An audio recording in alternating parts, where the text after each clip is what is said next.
आज है 8 अप्रैल 2026 दिन बुधवार। नमस्कार, जय जोहार। चलिए देखते हैं छत्तीसगढ़ की 25 फटाफट बड़ी खबरों को। लेकिन इससे पहले आप वीडियो को कहां से देख रहे हैं, कमेंट बॉक्स में बताना बिल्कुल ना भूलें। मैथारी वंदन योजना की 26वीं किश्त जारी। 68.48 लाख महिलाओं के खाते में 641.62 करोड़। मैथारी वंदन योजना की 26वीं किश्त राज्य में जारी कर दी गई। इस बार 68.48 लाख महिलाओं के बैंक खातों में कुल 641.62 करोड़ रुपए सीधे ट्रांसफर किए। योजना का उद्देश्य महिलाओं को आर्थिक सशक्तिकरण और सामाजिक सुरक्षा प्रदान करना है। राज्य सरकार ने यह सुनिश्चित किया कि लाभार्थियों को राशि समय पर मिले। अधिकारियों के अनुसार ये योजना ग्रामीण और शहरी महिलाओं के जीवन स्तर को बेहतर बनाने में महत्वपूर्ण भूमिका निभा रही है। सरकार ने 5 किलो एलपीजी सिलेंडर का कोटा दुगना किया। प्रवासी मजदूरों को राहत। प्रवासी मजदूरों और अस्थायी निवासियों के लिए बड़ी राहत की खबर है। सरकार ने 5 किलो वाली एलपीजी सिलेंडर का कोटा दुगना कर दिया। अब राज्यों को पहले से ज्यादा सिलेंडर मिलेंगे, जिससे गैस की कमी दूर होगी। हाल के दिनों में बढ़ती मांग और किल्लत को देखते हुए ये फैसला लिया गया। इससे मजदूरों को सस्ती और आसानी से उपलब्ध रसोई गैस मिलेगी और ब्लैक मार्केटिंग पर रोक लगेगी। बस्तर 2.0 की शुरुआत। सीएम साय ने पीएम मोदी को आमंत्रित कर विकास योजना सौंपी। छत्तीसगढ़ में बस्तर 2.0 परियोजना की शुरुआत कर दी गई। मुख्यमंत्री विष्णुदेव साय ने इस अवसर पर प्रधानमंत्री नरेंद्र मोदी को बस्तर आने का आमंत्रण दिया और विकास का विस्तृत ब्लूप्रिंट प्रस्तुत किया। योजना के तहत क्षेत्र में बुनियादी ढांचे, शिक्षा, स्वास्थ्य और रोजगार के क्षेत्र में बड़े सुधार किए जाएंगे। सीएम ने कहा कि ये पहल बस्तर के सतत विकास और स्थानीय लोगों के जीवन स्तर को बेहतर बनाने के लिए अहम कदम है। मानसून के बाद पीएम नरेंद्र मोदी बस्तर पहुंचेंगे। कई विकास परियोजनाओं का करेंगे शिलान्यास। मानसून के बाद छत्तीसगढ़ के बस्तर जिले में प्रधानमंत्री नरेंद्र मोदी का दौरा होने वाला है। इस अवसर पर वे कई महत्वपूर्ण विकास परियोजनाओं का शिलान्यास करेंगे। इन परियोजनाओं में सड़क, स्वास्थ्य, शिक्षा, स्थानीय उद्योगों से जुड़े कार्य शामिल हैं। प्रधानमंत्री का ये दौरा क्षेत्र में विकास और रोजगार के अवसर बढ़ने के लिए एक अहम कदम माना जा रहा है। स्थानीय प्रशासन और सुरक्षा बल पूरी तैयारी में जुटे हैं ताकि ये कार्यक्रम सफलतापूर्वक संपन्न हो सके। पूर्व माओवादी मास्टरमाइंड सुरक्षा बलों के साथ छत्तीसगढ़ जंगलों में जवानों को मार्गदर्शन देंगे। छत्तीसगढ़ के घने जंगलों में अब एक नया मोड़ देखने को मिलेगा। माओवादी संगठन के पूर्व मास्टरमाइंड सब सुरक्षा बलों के सहयोगी बन गए हैं। ये नेता अपने अनुभव और गाइडेंस से जवानों को जंगल में ऑपरेशन और रणनीति सिखाएंगे। उनका ये कदम क्षेत्र में सुरक्षा और शांति बहाल करने की दिशा में अहम साबित हो सकता है। सुरक्षा बलों के लिए ये सहयोग माओवादी इलाकों में कामकाज और नियंत्रण को मजबूत करेगा।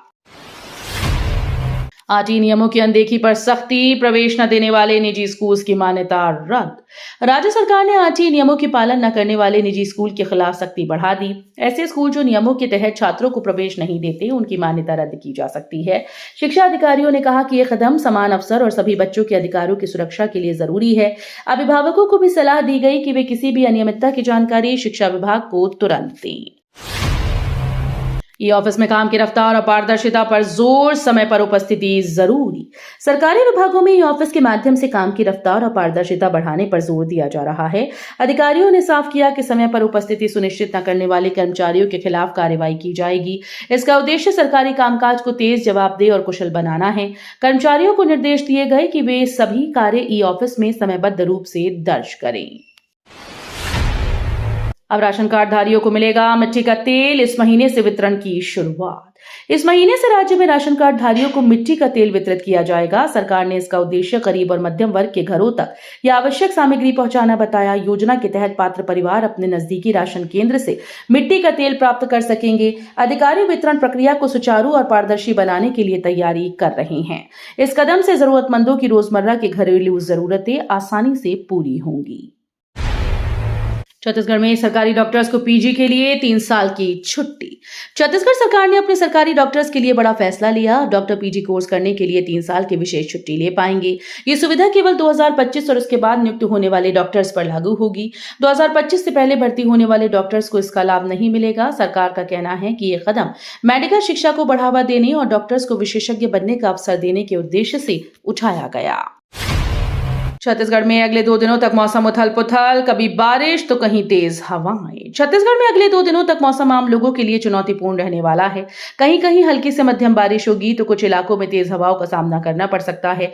मौसम विभाग ने चेतावनी दी कि सड़क यात्रा और खुले इलाकों में सावधानी बरतें। किसानों को फसल और पशुधन की सुरक्षा के लिए अलर्ट रहने की सलाह दी गई। तापमान में उतार-चढ़ाव और उमस बनी रहेगी, इसलिए सभी को मौसम अपडेट पर ध्यान रखना जरूरी है। छत्तीसगढ़ सरकार ने कर्मचारियों को मानसिक तनाव दूर करने के लिए विशेष अवकाश की सुविधा दी।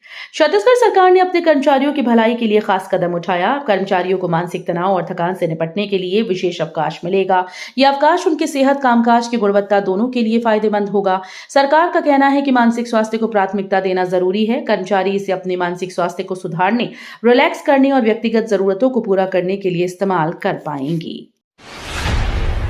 छत्तीसगढ़ में डीएसपी की बेटी को धमकी, आदिवासी संस्कृति पर कंटेंट बनाना पड़ा भारी। छत्तीसगढ़ में एक डीएसपी की बेटी को सोशल मीडिया पर धमकी मिलने का मामला सामने आया। वो आदिवासी संस्कृति और परंपराओं पर वीडियो बनाती हैं। इस वजह से कुछ असामाजिक तत्वों ने उन्हें डराने की कोशिश की। मामले की शिकायत पुलिस में दर्ज कराई गई और जांच शुरू हो चुकी है। अधिकारियों का कहना है कि दोषियों को जल्द गिरफ्तार किया जाएगा। ये घटना सोशल मीडिया पर महिलाओं की सुरक्षा को लेकर गंभीर सवाल खड़ी करती है। छत्तीसगढ़ में धर्मांतरण रोकने को नया कानून लागू, राज्यपाल की मंजूरी से सख्ती बढ़ी। छत्तीसगढ़ में धर्मांतरण को नियंत्रित करने के लिए नया कानून लागू कर दिया गया। राज्यपाल की मंजूरी मिलने के बाद अब ये नियम प्रभावी हो गया।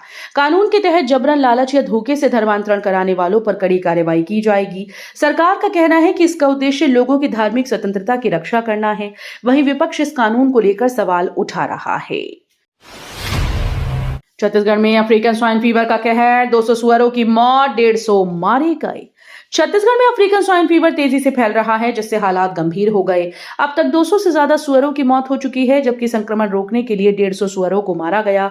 प्रशासन ने प्रभावित इलाकों में अलर्ट जारी कर दिया और निगरानी बढ़ा दी। पशुपालन विभाग लोगों को सतर्क रहने की सलाह दे रहा है। ये बीमारी सुअरों के लिए घातक है, लेकिन इंसानों के लिए खतरनाक नहीं मानी जाती। छत्तीसगढ़ में 448 करोड़ से 9 बाईपास सड़कें बनेंगी, शहरों को जाम से राहत। छत्तीसगढ़ में ट्रैफिक जाम से राहत देने के लिए बड़ा कदम उठाया गया। राज्य के कई जिलों में 448 करोड़ रुपए की लागत से 9 बाईपास सड़कों का निर्माण किया जाएगा। इन सड़कों के बनने से शहरों के अंदर भारी वाहनों का दबाव कम होगा और लोगों को सुगम यातायात सुविधा मिलेगी। सरकार का कहना है कि इससे समय और ईंधन दोनों की बचत होगी। साथ ही स्थानीय व्यापार और कनेक्टिविटी को भी बड़ा फायदा होगा। धनशोधन मामले में सुकेश चंद्रशेखर को अदालत ने दी जमानत। धनशोधन मामले में सुप्रसिद्ध आरोपी सुकेश चंद्रशेखर को अदालत ने जमानत दी। अदालत ने जमानत के दौरान कुछ शर्तें भी लागू की। सुकेश चंद्रशेखर पर कई गंभीर आरोप हैं, जिनमें बड़े पैमाने पर वित्तीय धोखाधड़ी और ठगी शामिल हैं। जमानत मिलने के बाद उनके समर्थक राहत महसूस कर रहे हैं, जबकि जांच एजेंसीज इस फैसले के बाद अपनी जांच जारी रखेंगी। इंस्टाग्राम के जरिए नकली नोट गिरोह का भांडाफोड़, कई आरोपी गिरफ्तार। पुलिस ने नकली नोटों के बड़े गिरोह का पर्दाफाश करते हुए कई आरोपियों को गिरफ्तार किया। ये गिरोह इंस्टाग्राम के माध्यम से लोगों से संपर्क कर फर्जी करेंसी का सौदा करता था। आरोपी ग्राहकों को असली जैसे दिखने वाले नकली नोट भेजते थे और मोटी रकम वसूलते थे। पुलिस ने छापेमारी में भारी मात्रा में नकली नोट, प्रिंटर और अन्य उपकरण बरामद किए। ग्राम पंचायतों में रोजगार दिवस और आवास दिवस योजनाओं का मिला सीधा लाभ। प्रदेश की ग्राम पंचायतों में रोजगार दिवस और आवास दिवस का आयोजन किया गया, जहां ग्रामीणों को विभिन्न सरकारी योजनाओं की जानकारी दी गई। मनरेगा के तहत रोजगार उपलब्ध कराने और प्रधानमंत्री आवास योजना के लाभार्थियों का चयन कर स्वीकृति दी गई। शिविरों में पंजीयन प्रक्रिया भी पूरी कराई गई। अधिकारियों ने योजनाओं की प्रगति की समीक्षा की और लोगों से अधिक लाभ लेने के लिए जागरूक किया। छत्तीसगढ़ में कल से 23 अप्रैल तक 8वां पोषण पखवाड़ा शुरू। छत्तीसगढ़ में कल से 23 अप्रैल तक 8वां पोषण पखवाड़ा आयोजित किया जाएगा। इस दौरान कुपोषण के खिलाफ जन आंदोलन को नया विस्तार देने पर जोर रहेगा। आंगनबाड़ी केंद्रों के माध्यम से बच्चों, गर्भवती और धात्री माताओं के पोषण स्तर में सुधार के लिए जागरूकता अभियान चलाए जाएंगे। पौष्टिक आहार, स्वच्छता और स्वास्थ्य जांच पर विशेष ध्यान दिया जाएगा। शासन का लक्ष्य सामुदायिक भागीदारी बढ़ाकर कुपोषण मुक्त छत्तीसगढ़ की दिशा में ठोस कदम उठाना है। शिक्षा मंत्री गजेंद्र यादव ने दुर्ग के प्राथमिक विद्यालय का निरीक्षण किया। शिक्षा मंत्री गजेंद्र यादव ने दुर्ग जिले के एक प्राथमिक विद्यालय का औचक निरीक्षण किया। इस दौरान उन्होंने कक्षाओं में जाकर छात्रों से बातचीत की और पढ़ाई की गुणवत्ता का जायजा लिया। मंत्री ने शिक्षकों को बेहतर शिक्षा व्यवस्था सुनिश्चित करने के निर्देश दिए और विद्यालय की साफ सफाई, मध्याह्न भोजन तथा उपस्थिति रजिस्टर की भी जांच की। उन्होंने कहा कि बच्चों को गुणवत्तापूर्ण शिक्षा देना सरकार की प्राथमिकता है और इसमें किसी प्रकार की लापरवाही बर्दाश्त नहीं की जाएगी। भिलाई स्टील प्लांट में टरबाइन हॉल में ब्लास्ट, 9 कर्मचारी घायल, बचाव जारी। भिलाई स्टील प्लांट में टरबाइन हॉल में अचानक ब्लास्ट हो गया, जिससे आग फैल गई। कर्मचारी जान बचाने के लिए हॉल से ऊपर से कूदने को मजबूर हुए। इस हादसे में 9 लोग घायल बताए जा रहे हैं, जिन्हें अस्पताल में इलाज के लिए भर्ती कराया गया। प्रशासन और सुरक्षा कर्मी मौके पर पहुंचकर राहत और बचाव कार्यों में जुटे हैं।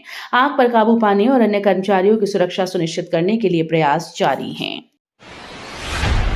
रायपुर के गांव में घर पर 64 स्वास्थ्य जांच रिपोर्ट सीधे मोबाइल पर उपलब्ध। विश्व स्वास्थ्य दिवस के मौके पर रायपुर के गांव में स्वास्थ्य सेवाओं में बड़ा बदलाव आया है। अब ग्रामीण इलाकों के लोग बड़े अस्पतालों तक जाने की जगह अपने गांव में 64 तरह की जांच करवा पाएंगे। जांच की रिपोर्ट सीधे मोबाइल पर मिलेगी, जिससे समय और पैसे की बचत होगी। ये पहल ग्रामीण स्वास्थ्य सुविधाओं को सशक्त बनाने और लोगों को प्राथमिक स्वास्थ्य जांच आसान बनाने की दिशा में महत्वपूर्ण कदम है।